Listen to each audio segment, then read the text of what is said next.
wabarakatuh, mahasiswa Psikologi Islam dari Institut Agama Islam Negeri Syekh Abdurrahman Siddiq, Bangka, Belitung. Baik, di sini saya akan membahas gaya komunikasi interpersonal. Berbicara mengenai komunikasi, tentunya sudah tidak asing bagi kita. Banyak orang yang telah mengetahui apa itu komunikasi.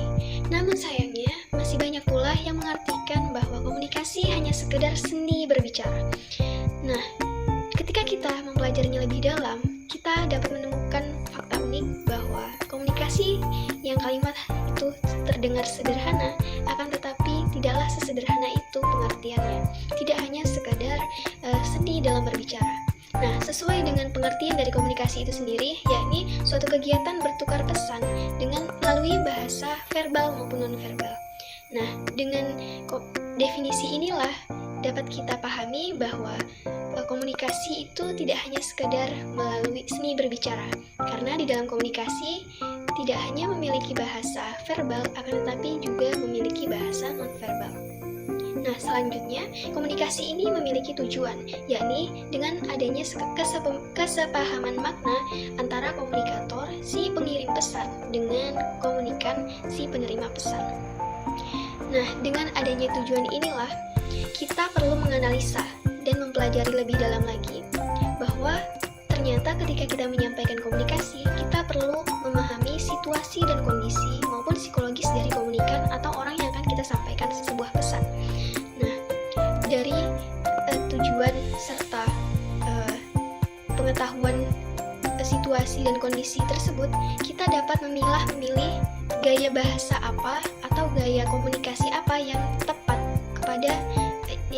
untuk kita sampaikan kepada komunikan. Nah, untuk mengetahui lebih dalam, mari kita ulas berikut. Macam-macam gaya komunikasi interpersonal. Dalam gaya komunikasi interpersonal, tentunya banyak para ahli yang mengemukakan pendapatnya apa saja macam-macam dari gaya komunikasi interpersonal. Nah, dari beberapa para ahli, saya mengambil 6 poin dari macam-macam gaya komunikasi interpersonal yang perlu kita ketahui. Gaya komunikasi yang pertama yaitu the controlling style, yakni komunikasi terjadi satu arah atau one communication yang bersifat mengendalikan dengan ditandai adanya satu kehendak atau maksud untuk membatasi, memaksa, dan mengatur perilaku seseorang. Hal ini juga menggunakan kekuasaan dan wewenang untuk memaksa orang lain dan mempersuasi orang lain. Nah, selanjutnya pada poin kedua ada the equalitarian style, yakni komunikasi yang terjadi secara dua arah atau two communication. Komunikasi ini bersifat akrab, hangat, saling menghargai, memberikan tugas khusus kepada orang yang ahli di bidangnya, dan menekankan pada pengertian bersama sehingga mencapai kesepakatan bersama. Bersifat terbuka, dapat mengungkapkan gagasan ataupun pendapat dalam suasana yang rileks dan informal. Nah, komunikasi ini juga efektif dalam memelihara empati dan kerjasama khususnya dalam situasi untuk mengambil keputusan terhadap suatu permasalahan. Selanjutnya pada gaya komunikasi the structuring style, yakni gaya komunikasi yang terstruktur dan memanfaatkan pesan-pesan verbal secara tertulis maupun lisan guna memantapkan perintah yang harus dilaksanakan, penjadwalan tugas dan pekerjaan serta struktur organisasi. Hal ini juga bersifat objektif, tidak memihak, memantapkan struktur, menegaskan ukuran, prosedur atau aturan yang dipakai. Selanjutnya pada komunikasi the dynamic style, yakni gaya komunikasi yang dinamis dan memiliki kecenderungan agresif karena pengirim pesan atau sender memahami bahwa lingkungan pekerjaannya berorientasi pada tindakan action oriented.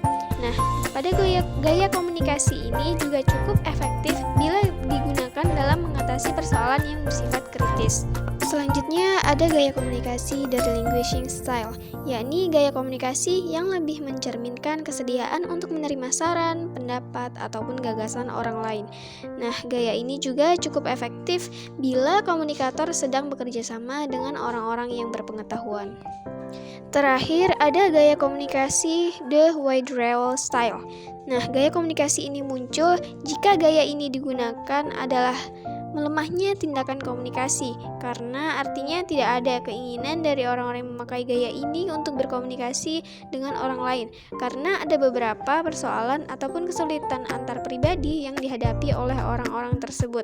Nah, pada gaya ini, biasanya orang ini menghindari komunikasi atau mengalihkan persoalan atau masalah yang sedang terjadi. Dan gaya komunikasi ini juga bersifat independen atau berdiri sendiri.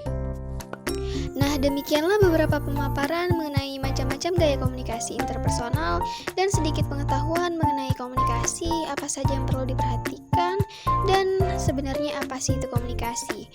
Nah, dengan dibuatnya video ini, saya berharap kita dapat menyadari dan memperbaiki kekurangan dari komunikasi kita dan dapat menjadi lebih baik ketika berkomunikasi.